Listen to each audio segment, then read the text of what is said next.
Yeah, Buzz YouTube, SixFthax here. Have for y'all today the team builder for week number 6 of the NPA. Now, if you guys may have missed our Mimi fun battle against my boy Kyleaye last week, definitely go check that out. It was more of a fun battle than a serious battle, but we are back to serious games for this week and onwards, the rest of the NPA. So this week we are taking on POKAYLIVE, I think is how you pronounce his name.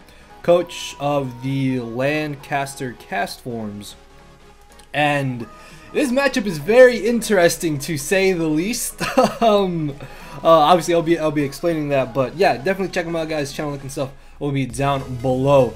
So for those of you who may have missed it, we recently got a new addition to the Durham Druddigons in the NPA in the form of Qwilfish as opposed to Joedor, which I am very excited. If you want to hear more about that trade and why I made it, I did upload a video discussing it, hopefully the day before this should be going up, so definitely go check that out, and you'll find out why we have Qwilfish now as opposed to Joedor. So the interesting thing about this matchup is that my opponent has some very fast Pokemon. Between Latios, Mega Aerodactyl, Azelf, and Weavile, 4 of his mons outspeed everything that we have on our draft. I include Latios in that because I'm not going to win a speed tie against Latios, and there may be a slight possibility that he brings Scarf. Although I'm thinking that maybe a Life Orb set or potentially Yachi Berry could be a lot more beneficial to him in this matchup. Mega Aerodactyl is a little bit scary to face considering the fact that it is faster than my entire draft. It can run so much bulk as well if he does opt to bring it. The biggest threats, however, though, are going to be Azelf and Weavile, only if they are Life Orb and their setup variants. Like if Weavile is Life Orbed, that's actually a little bit better for me because it's going to mean that if I'm able to get on my rocks, it's going to be a lot easier to wear down as it switches in and out, and it's forced to take those hits with Life Orb, so it's going to be wearing itself down with Life Orb and with Stealth Rocks, hopefully. Same thing with Azelf, but Azelf is a little bit more manageable than Weavile. Weavile is only really scary because it has access to Ice Shard, which can be a little bit annoying, so I will have to be careful with that. A Chandelure is something I do kind of expect to come to this match because we don't really have the best ghost or the best ghost resist. Yeah, we do have Pyroar, which is an immunity, but a Fire Blast still does a lot of damage. Same thing for Hydreigon. Fire Blast still does a solid amount depending if he's Specs or Life Orb potentially. If he's something like Choice Scarf, Chandelure, that could actually be a little bit easier for us to play around. And then if you look at the bottom row, he has some very interesting Pokemon. Like, part of me definitely expects him to bring Wigglytuff because Wigglytuff is really his best answer to Hydreigon, which Hydreigon can honestly just kind of plow through his team. So between Wigglytuff and Registeel, I do expect at least one of those two, or potentially both of them, which could be a little bit annoying. Then at least one of his water types. If he does bring 2, I don't think he's going to bring Wishiwashi. I feel like Tentacruel and Quagsire might have a bit better matchup than Wishiwashi, and I honestly don't expect Executor whatsoever. But offensively wise, the biggest threats in this match are Weavile and Azelf. Latios and Mega Aero are going to be a little bit more manageable, but basically Weavile and Azelf are the main things I'm fearing going into this game. So let's go ahead and take a look at our first team member here, which is going to be a Mon that can actually put in the utmost of work, and that is going to be a Manaphy. Finally, it's only taken 6 weeks for me to finally bring Tail Glow Manaphy, and I'm still just really on the fence about Manaphy, man. Like, the Assault Vest set I brought week 4 put in a lot of work, so it made me like it a little bit better, but that was more towards it being a bulky water as opposed to what it's mainly used for as a breaker. And in this matchup, I feel like this breaking set has a lot of potential. Now, the reason why we're running max HP as opposed to something like max special attack is that even if we have max special attack, we're still going to 2-hit KO or OHKO everything that we would naturally 2-hit KO or OHKO regardless.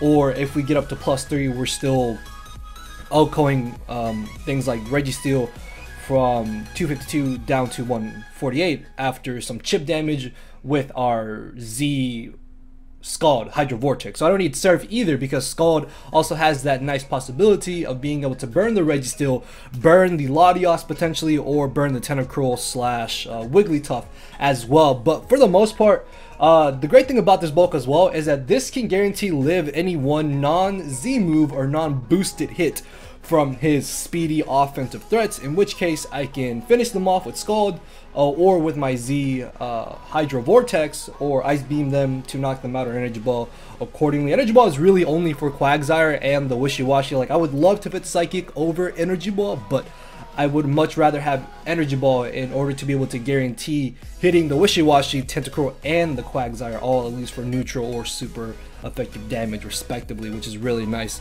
The speed is enough to outspeed his Chandelure because his speed tiers kind of take a big dip down from Latios to Chandelure. I'm not counting Tentacruel as one of his speed tiers because if he does bring Tentacruel, I'm like 90% sure he's going to bring it as a defensive set. Tentacruel could be a little bit annoying, but if I get up to +3, Energy Ball is still doing a solid like 40, almost 50% depending on his exact bulk investment, so it shouldn't be too big of an issue if I'm able to Tail Glow in front of it, and then that way I can just absolutely nuke it with the Energy Ball and weaken it for the rest of our team. But the main speed I was reaching for this team was 146, is it? Yeah, 146 to guarantee outspeeding a timid max speed Chandelure if you brought something like Specs, Sub, or Life Orb potentially. So yeah, that allows us to put a lot of bulk into most of our mons, especially his Manaphy. So again, we can tank hints from his speedy offensive threats, and then we can go from there. Also, this is not 2A KO'd by Life Orb Weavile, which is really nice, so I can kind of use this as a pseudo pivot if I am at max HP, which is going to potentially come in handy in certain matchups. But again, the main thing I want Manaphy to do is break through his walls like Registeel, Wigglytuff, Tentacruel, the Quagsire, Executor, I guess if he brings it, the Wishy-Washy, and even potentially like a bulky Latios could come. And next off, speaking of Latios, because Latios and Azelf are pretty kind of scary. Like, I wouldn't say Latios is really scary, like it's not a scary offensive threat because of this Slurpuff actually, which we are running a very bulky defensive set. But the great thing about Slurpuff is that this can pivot into Latios and Azelf and is never 2A KO'd unless they are Life Orb and get two absolutely high damage rolls with their Psychic Stab, or if Azelf Nasty Plots, that could be a little bit scary to switch into, but there's not really anything Azelf can freely Nasty Plot on against this team anyways, and it's already so fragile that we should be able to revenge kill it regardless, so I'm not too concerned about that. But Slurpuff's main job is to keep his Psychic Mons at bay. This can also kind of pseudo help deal with the Weavile because we can tank one Poison Jab from Life Orb Weavile, which is kind of nice. Yawn is actually really handy because if we're able to get up Stealth Rocks in this game, then with Yawn we can force his mons in and out. So Yawn is really good to potentially put something to sleep, which means that is going to completely nullify one of his Pokemon, meaning that he's one mon short, and then we can take advantage of that sleeping Pokemon. Or if he's playing around Yawn where he's constantly switching in and out and he doesn't want something to be put to sleep, then we can take advantage of that. So let's say we Yawn something like Chandelure on a potential switch in, and he's been switching out before. Every time I've gone for Yawn, I can predict him to switch out and make a double accordingly and go from there. So that's kind of another basis behind the set. Wish is also going to be really good to help keep Manaphy and our other mons at a solid amount of HP. Base 82 HP is not realistically that bad, but it's not the greatest still. Then again, it is a Slurpuff, but Slurpuff already put in the work in her debut back in week 4. So this time we're taking a complete 180 from the original offensive set, and we're running more of a bulky defensive support set. Sticky Webs could have potentially been fit on this set, but I really feel like he's gonna bring Rapid Spin Tentacruel or at least Defog Latios. Like, one of those two makes a lot of sense to me. Plus, Sticky Webs really would only affect Weavile and potentially a Scarf Chandelure, since his other 3 speedy mons are flying types or have Levitate. So yeah, Webs really weren't too helpful to me in this matchup, I think. Also, the great thing about Unburden is that if he's speed creeping with his Weavile and he's not running like Jolly Max speed, then after the Unburden boost, we can outspeed Weavile and then knock it out with the Play Rough. Although if he is running max speed Jolly, or I think even max speed Adamant without no speed creep, then he still outspeeds us after an Unburden boost, but that shouldn't be entirely too problematic. So next off, we have our main switch in to not only the Weavile, but as well as the Mega Aerodactyl here. And actually, that's another thing about Slurpuff, is that it can easily tank a hit from Mega Aerodactyl as well, which is really nice, and we can yawn, surf, or play, not yawn, yeah, yawn, wish, or play rough accordingly. And Mega Steelix, not Mega Steelix, regular Steelix here is running a nice defensive set. Mainly, I want this to check the Weavile, unless Weavile is Choice Banded, which realistically, Choice Banded Weavile has a terrible matchup in this game, because regardless of what it locks itself into, he gives me a free switch into one of my potentially offensive threats in the back. Like, there is no one good move Weavile can lock itself into without me being able to easily take advantage of it in this match. So I fully expect either a Life Orb variant of Weavile or a Z-Move variant of Weavile, which, if it is Z-Move, yeah, he's not going to be taking that extra Life Orb damage, but at the same time, he's not going to be doing that extra little bit of damage that he would be doing with Life Orb. And again, if I'm able to get up Stealth Rocks in this match, dealing with Weavile is going to be so much easier, as well as potentially the Mega Aerodactyl and the Chandelure if he does want to bring those, and just getting off the Stealth Rocks damage on his team is going to be excellent. Then we have Dual Stab with Gyro Ball and Earthquake, just because there's not really much else that we needed to run on the set. And then finally we have Toxic to round off the set. Yeah, I know I've already mentioned that we have Burns and we have Yawns going around, but still Toxic is going to be really nice, because we can Toxic the Quagsire, we can Toxic the Latios potentially, the Wishy-Washy maybe on a switch-in, or Executor on a switch-in if he decides to bring one of those. What else? I guess maybe the Chandelure on a switch-in, but I really don't see him switching in Chandelure on this. Like, Toxic was really the move that was kind of up in the air, but really I didn't feel like I could fit anything else over Toxic, so I was like, I mean, it's still gonna be nice just to maybe spread poisons around if anything. But the main idea for Steelix here is to check Weavile and help check the Mega Aerodactyl, as well as being able to get up Stealth Rocks to pressure his team and get off that damage on the Weavile, because Weavile is absolutely terrifying. It's easily the biggest threat, and then Azelf is only really a threat if it's nasty plots. So yeah, next off we have the Destroyer here. We are running Choice Banded Adamant Mamoswine. Ladies and gentlemen, this thing right here absolutely obliterates his team. Look at Mamoswine's Dual Stab. Nothing on his team is switching into this. This can legitimately late game Ice Shard sweep once his offensive threats have been weakened, his walls have been weakened or gotten rid of. And even then, like, Mamoswine can literally break for itself to allow itself to be able to Ice Shard sweep a late game. That is how scary Mamoswine is in this matchup. Choice Banded Earthquake, Choice Banded Icicle Crash. Just, oh my lord, this thing OHKOs or 2 KOs everything. Like, there is nothing that the Castforms can do against this Mamoswine set. And the great thing about the Bandit set is that I can't lock myself into any one bad move, because I have answers to whatever he would decide to switch into against the move that I lock myself into. So if I go for Earthquake and I knock out Registeel, he can bring in Azelf, Mega Arrow, or Latios. Okay, that's fine. I have Slurpuff in the back to pivot into his 2 Psychic types. Even Manaphy can tank any hits from the Mega Aerodactyl, and as well as I have Steelix to switch into the Mega Aerodactyl. So yeah, if I lock myself into Icicle Crash, he brings in Chandelure. Actually, that could be a little bit bad, but we still have Manaphy in the back, and then we're also going to have something else to help pseudo check the Chandelure. So essentially, there's nothing that I can wrongfully lock myself into with this Mamoswine without me having to put myself in a bad position, essentially. Like, I'm probably just going to be clicking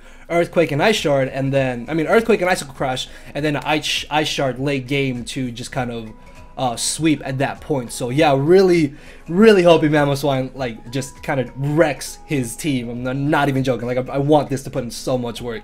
So next off we have Rotamo aka Mojado running a nice Choice Scarf set. So the great thing about Scarfed Rotamo in this game is that his only ground type is a Quagsire. Let that sink in for a moment. Yeah, Quagsire just dies to Leaf Storm. Like, there's no two ways about it. Like, it's just gonna drop to Leaf Storm, which means once Quagsire is gone, or if he even doesn't bring Quagsire, I just spam Volt Switch and Thunderbolt basically for free, which is going to be absolutely amazing, because that's going to be free momentum into things like my Mamoswine or my Manaphy, giving them chances to break, set up, or just sweep in the end game, which is going to be absolutely amazing. Trick is really only there if the Registeel, the Wigglytuff, or a non-Z move Latios become a bit of an issue, but really they shouldn't be that big of a problem in my opinion. I think I'm not really too concerned about what they're exactly going to be doing defensively wise, because I'm always going to be mostly clicking Volt Switch probably with this set if he doesn't have Quagsire, because anytime Mamoswine comes in for free, I just click a stab and things are going to drop left and right. So that's really all Rotom is here for. Also, this is kind of nice. If we're able to stay close to max HP, we can tank a Life Orb, Ice Shard, even Banded Ice Shard from Weavile, which is super nice and could potentially come in handy late game. Also, as a Scarfer, this outspeeds basically everything, and I don't expect them to bring Scarf Latios or something like Scarf Azoth. Maybe Scarf Chandelure, like Scarf Chandelure does make some sense, but I really feel like it doesn't have the best matchup here. And then maybe something like Scarf Tentacruel, possibly like offensive Scarf Tentacruel could be a slight nuisance, but I'm not sure if you would really consider it that much to want to bring it. So yeah, next off, and rounding off our squad this week, we have our second Scarfer. We are running dual Scarfers for this match because of just how fast our opponents' Mons are, though the top 6, most of them, obviously not Registeel, but you get what I'm saying. We are running Scarf, double Scarf this week because it's just really good essentially. Like, the thing between Rotom and Hydreigon is that they both don't essentially have bad switch-ins. Like, the worst thing that switches into Hydreigon is going to be Wigglytuff, but if he does bring Wigglytuff, I'm going to be anticipating him to try and switch it in most of the time, which is why I have U-turn, and then I can U-turn into my Manaphy or into my Mamoswine and absolutely blow back the Wigglytuff. And then with Rotom, Rotom can also function to allow Hydreigon to come in for free, because between Dark Pulse and Draco Meteor, we hit absolutely everything except for the Wigglytuff for neutral or super effective stab damage, which is absolutely amazing. Fire Blast is really only there so I can maybe do a little bit more damage to Registeel, because if it's low enough, or if I'm able to catch it with some Dark Pulses earlier in the match, I can 2KO it on the switch in with 2 Fire Blasts potentially, because I think Fire Blast alone already does like 30-ish% if I'm not mistaken, so we're going to be doing about 60-ish% if we catch it on a switch in, and we should be able to 2KO it after we get off that initial bit of damage. So Modest Nature over Timid Nature, just so we can hit as hard as possible. This also functions as a pseudo switch in to Chandelure. If you bring Specs Chandelure, that could be a little scary, but then once I know that it's Specs, I can play around it accordingly. And yeah, that's basically it behind the set. Like, there's not really much else that I have to say, honestly. Also, the great thing about Rotom and Hydreigon here is that these both outspeed Mega Aerodactyl, which I absolutely love. Mega Aerodactyl, I think Mega Aerodactyl is probably like my all-time favorite Mega Pokemon right now, or like easy top 3 for sure. And we can outspeed that because of just how fast it is. Revenge Kill it, potentially get it momentum off of it, and then go from there. But for the most part, Hydreigon here can also function as a breaker, but the game plan is to kind of weaken his team, get rid of his walls, weaken his offensive threats, so that then Mamoswine can come in late game hopefully and just Ice Shard sweep, or Mamoswine can come in, break his squad apart, and then Rotom and Hydreigon can kind of end the late game as well. So yeah guys, that is going to be our team for this week. Let me know in the comment section below what you guys think about it. Make sure to hit that thumbs up button as well. And with that being said, I will see y'all tomorrow with the actual battle. So thank y'all for watching. Later, everybody.